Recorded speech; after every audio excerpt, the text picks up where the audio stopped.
Did you know that you can use Touch ID for sudo on your Mac? Here's how. On macOS 14 and later, you can set up a configuration file that persists even after software updates. There is already a template file that you can use for this on your system.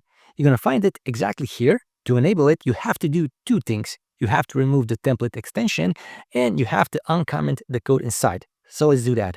I will copy the file. I will need a sudo command for that. And I will copy it exactly to the same destination, just without the template extension. As I don't have Touch ID enabled for sudo, I have to enter my password manually. There we go. Now I'm going to edit that file. I'm going to use Vim editor for that.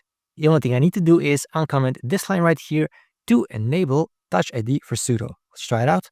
If I open another terminal window and use sudo, I won't have to enter my password anymore. I can just use Touch ID.